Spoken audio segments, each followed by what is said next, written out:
with this next one, we're going to talk about the Calgary Flames finally, and I mean finally, getting their new arena. It's going to be built, I believe, 2028, 2027, 2027. 2027. 2027. We are getting it somewhat soon. It took a lot longer than we might have initially expected with when these talks actually started, but whoo boy, is it a beauty? I'm just gonna say that right off the jump before we talk about any like the other stuff. Is that not the sexiest arena you have seen in a fat minute?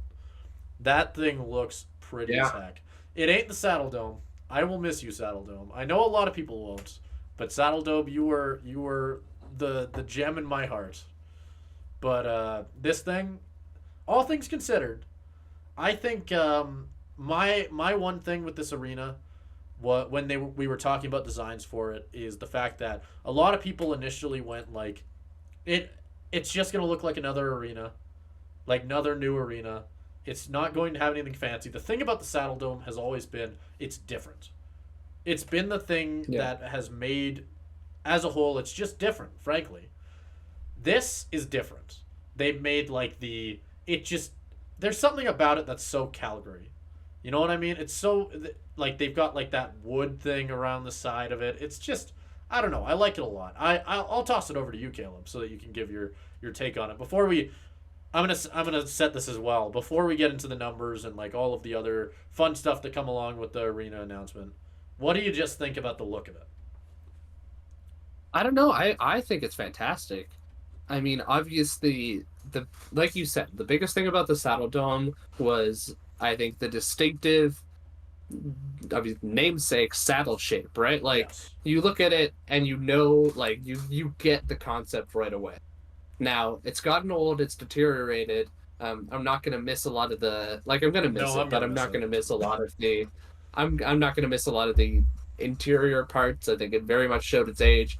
I don't know how many other NHL arenas you've gone to, Simon, but like it very Absolutely none. clearly. I love the Saddle Dome. Okay, The Saddle Dome there is you my go. sweet boy. Having been to, I think, three other, I've been to Climate Pledge, been to, I'm not calling it Crypto.com, Staples Center, Yes, absolutely. I and agree with then you. Amalie Forever Arena in Staples. Tampa. Um, all of those arenas. Oh, and Rogers Place in Edmonton. Right. Yes. It's very clear how far behind the Flames are. It does feel like stepping like 40, 50 years back in the past. Um, yeah, it's very clear how big of a downgrade it is, even just in terms of some of the like amenities and just like overall structure of it. Um, so obviously this was a long time coming. Um, been the oldest arena in the NHL other than Madison Garden for a long And time Madison now. Square, and to even point that comment out as well with people, because I know a lot of people have said that Madison Square Garden has received significant renovations in the time since the Saddle Dome Yes. has become a thing. Like it is Yes, basically a new absolutely. arena. It just kept the namesake. Yeah. Yeah. Yeah. And the only reason like it's staying around because of how historic it is, right? That's why they decided to go the renovating route. But you're right, it basically is an arena. So in actuality, the Saddledome was the oldest arena in the league. There's been conversations about replacing it for like at least 10 years. I think I they don't know if we started in like remember like 2016, didn't Calgary they? Next. Yes. Yeah, like I don't like the Cal. There were so many There was proposals. The so big many one I things that remember, derailed Calgary that one. Next. That's a whole can of worms. I don't know. Yeah, I don't know if you want to pull up a picture of that, I if can. that's not too big, much I big of a can. hassle, because people don't know what we're talking about. That I think, as much as I didn't even really answer your first question. I love the design of this of Scotia Place, the new arena. I think the wall of flames around the outside is such a nice touch. That was going to be my What comparison between specifically are like you looking a for with the saddle, Calgary Next? What are you thinking? even just any sort of rendering of it, Okay. just to get an idea of what it Because looks I have like. a lot here. So Um, Yeah, so, but I'll just kind of wrap up my thought on the Scotia Place. I think the Wall of Flames is fantastic, and it gives this kind of like distinctive feature that the Saddle Dome had with the saddle. But this Calgary Next proposal I thought was so cool because really, providing not just a new arena for the Flames, but also a replacement for McMahon. So cool, which people don't care about the CFL, but like, I don't know, that would have been fantastic to have an it would indoor have probably football been. stadium. Is there any domed arena in the CFL? Yes, BC Okay. Place. I'm stupid. Never mind. I'll shut up. Continue. But I mean, the other thing, selfishly, is that this would have been on the blue line instead of the red line, so you wouldn't have to do the fucking switcheroo shit. But that's just I me. wasn't even I thinking thought about this that. proposal. Oh, Yeah. great point. Anyway, yeah. That's can kind of I just can a I very point out niche, why it didn't happen though? Because that's the funniest Yes, part. I know why it didn't. Yeah, I know happen. you know, Yeah. but I know all Go our other fans not from Calgary probably don't know this. That, you know what? I'll pull up the photo again. All of this land that you see right here. Do I have my? I don't think I have my greens. Do I? No, I don't. I can't like point at it. All the land that it's on, as you can see, it is right by. You can't see it. One second. I'm gonna just bring the river into view ever so slightly. If you look in the bottom left, the river is there. It was gonna be on the lovely Bow River that runs through Calgary. It was gonna be great until they realized that all of the land that is right there is completely fucking toxic. Like, they couldn't build on it. It was unusable land. And they just went, oh, Yeah. okay. Oh, well, I guess we're not getting a new arena for the next little while. It was that and the money, Yeah. and like there was a lot of issues with it, but because this was like the It was going to be very expensive. yes, yes, that is the biggest difference. This one was going to be, I don't think at this point that much more expensive, but it was still going to be a lot more. Well, yeah, it was going to be a lot more because you're also building the football stadium with it. Yeah. Which, but then I think it added another $1 billion on it to clean up the land, which at that point the project was, right. That killed Calgary Next, as cool as it was, and as much as I would have loved to see it. I think there was another one at some point in between Calgary Next and the one we got that also got shot down. I think that one was more money related, from memory, if memory serves me right. But I think Calgary Next was definitely the more memorable one because it was like this. Yeah. This was going to happen. This was going to happen until they went, "Oops, the land sucks," and then they just never, and then they tossed it out the window. It was, I don't know, man. It was pretty funny, truthfully. I thought it was funny at least. Anyway, I think we should talk about. I was sad. Yes, no, I was too. I was too. I'm still gonna be sad when the Saddle Dome goes. I know that is my one controversial opinion. I know everybody who's been to other arenas disagrees with me, but I don't know. Well, we'll talk about the new arena first, and then I'll explain why I'll be sad about it going. But I think there's a lot of things related to numbers that we could talk about right off the jump. This is only going to be an $800 million arena compared to, like you mentioned, the $1 billion it would take to clean that land. Just going to let that one sit for a minute. But anyway, this has been something that has been talked about for the last God knows how long, and we're finally getting it. One of the biggest things that has been brought up is the fact that it's going to have less seats. Which, to a lot of people, I've had a lot of people bring that up to me. You brought it up as well when you saw it. And I've had, I think more than anything, and I think I have an answer for why they're doing it. I think the main reason that, what my belief is in recent years, with a lot of new arenas, we have seen a lot of moves towards the more expensive seats. For example, you've seen arenas take out cheap seating in favor of building more booths and building more like suites and stuff like that. We've seen that happen. That's been a pattern that has been happening. What I think this probably means is that we are going to be saying goodbye to the lovely $8 seats that you used to be able to buy up at the tippy top of the Saddle Dome, which is pretty sad. I'll miss it. I will love those seats. I did too. I grew up in those seats. It's not the ideal way to watch a game, but I don't know. I've had so many good terrible. memories up there. It's not terrible. But it's not terrible. I remember last year. I remember last year I was like sitting with a few people like that I met in college. I barely knew them. We were all getting lunch, and like one person went like, "Hey, you guys know seats to the game like tonight is $8?" We all bought seats for $8. Had a great time. Like it was. Yeah. And that was the beautiful thing I think about the Saddle Dome is, gosh, it wasn't perfect, but it was ours. Like, it's kind of that thing, right? Like, there is not a second Saddle Dome, which is the funny thing about it. But yeah, I think that is probably what's going to happen. I think it basically just means, a lot of people have pointed out, why would they take out more seating? They're going to make less money doing this. It's probably not true. They're probably going to make a lot more money doing this, honestly. But they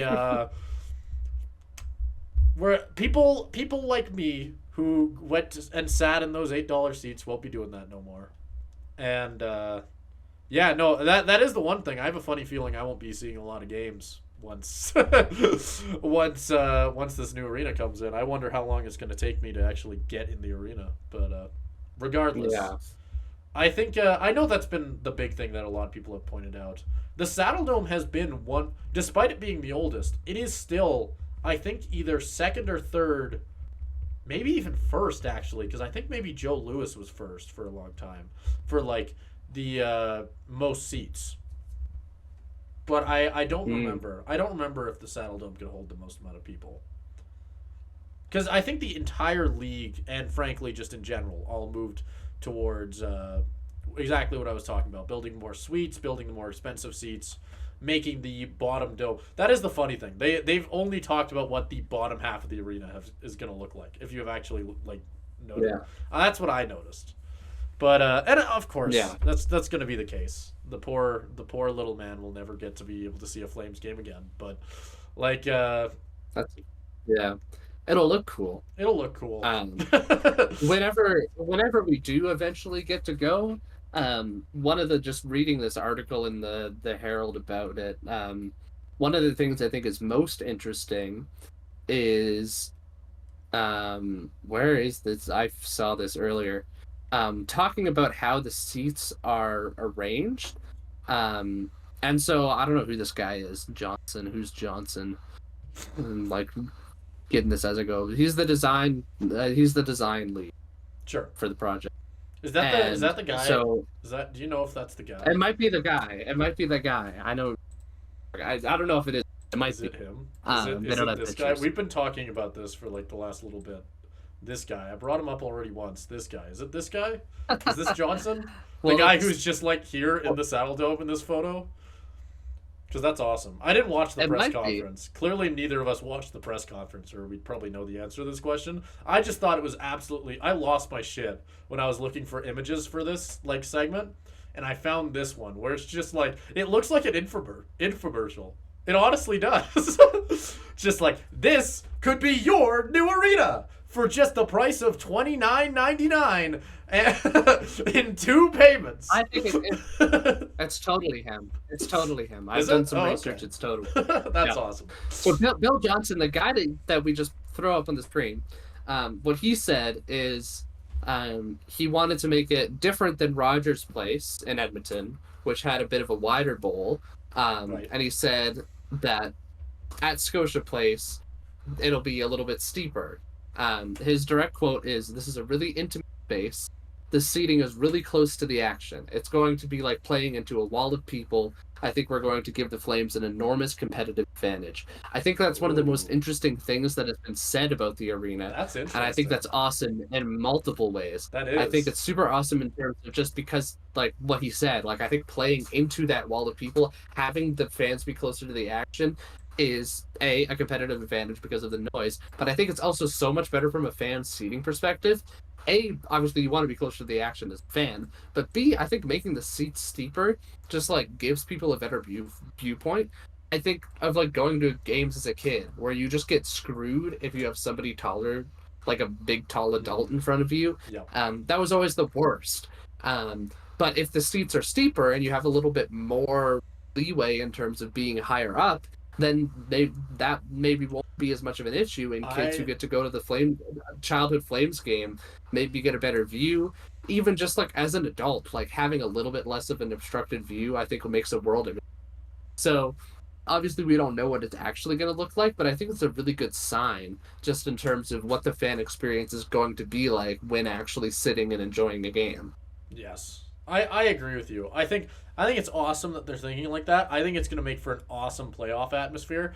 I just think about like Yeah. if you go to like a Flames game in February in a season they're not very good, you will just see nothing but suits just here to talk business. Like I'm sure you know what I'm talking about, Caleb. Have you ever had that experience at the Saddledome? It's like quiet as a mouse. I'm just picturing I that. don't know if I have. If that's the wall, if that's the competitive wall that we're talking about, then I don't know. I think that guy's full of shit. But if in the playoffs, I think it'd be pretty I'm cool. sure that's not what they're thinking about. No, I'm sure absolutely that's not what they're thinking. To end it off as a funny note, because I think this is hilarious. People have been analyzing this on Twitter, which is my source for this one. People have looked into how this arena is the Flames' way of basically trying to predict the future. Because you know what's funny about when you show your Flames team on the ice? People are going to zoom in and see what's going on in 2027. So first off, to go through a few things. I don't know how well you can tell here because I'm doing my best. That is Dustin Wolf. That is Dustin Wolf right there. Okay. So they are predicting that in 2027. How do we know it's Dustin Wolf? In this photo you can't tell, but someone on Twitter actually did the work. It's Dustin Wolf. In fact, if I zoom out, you could probably tell it's Dustin Wolf. Just the way that he's standing. He's doing the thing where, like, you know how, like, he'll bounce off both posts and he'll, like, you know, do his weird jiggle thing? You know what I'm talking about. That's Dustin Wolf right there. Yeah. All right, and then if we work our way up, this is the bigger thing. You know who that is? You see the C on his chest? That's Michael Backlund. In 2027, Michael Backlund will still be on the Flames, which means that he will have signed a new deal. So the Flames are predicting that they will re-sign Michael Backlund through 2027. They're announcing it ahead of time. How old will Michael Backlund be in 2027? That's an excellent question. He will still be captain of the Flames. And we can also see that in the background of him, I believe that logo is what's the food delivery company called? Shit, what's it called again? Skip. Skip the dishes. That's totally a Skip logo, which therefore means that Skip will also sponsor the Flames and the Scotia Place through 2027. So, if something happens to sour that relationship, the Flames will have ruined the future and therefore look too far. And it'll be like a Back to the Future thing where, like, I'm sure someone will be unborn or something. Anyway, I just wanted to bring that up because I think that's awesome. Also, people on Twitter have too much time in their hands. Yeah, no, pretty much. Not that I disagree with you. I just wanted to bring that up because I think it's hilarious that people are analyzing that, and I support it as well. I think that is awesome. We just got our first look into the Flames in 2027. We will beat the Bruins 2-0 at some point in 2027. So when that schedule release happens, people need to figure out when in the year this happened. Because if we only have one home game against the Bruins, just saying. Better go to that game. You're guaranteed to win. Yeah. Well, no, I'm more saying betting. Like, hey, take some money out of the mortgage. You know, like. And we all know that trick play betting advice is always watertight. Bet on exactly what the information that we are getting from this man. This man has shown us the future. This man has shown us the future. We must believe this man. If all of the things that he says about the arena is true, then all of the things on the ice must be true. Which therefore Michael Backlund is coming back. He's signing another deal with the Flames, despite being like 37 at this point. So, yeah. Listeners of the podcast, can you tell that it's like 11:30 at night and we're like hallucinating? I don't know what you're talking about. Also as a second point, to maybe transition into the outro a little bit, I know what your screen's gonna look like the outro. Say that, to give a little. That's a terrific idea. That's a terrific point idea. in time for the audio listeners to maybe check in. Yeah, no, that is a great point, Caleb. I wonder if that will be true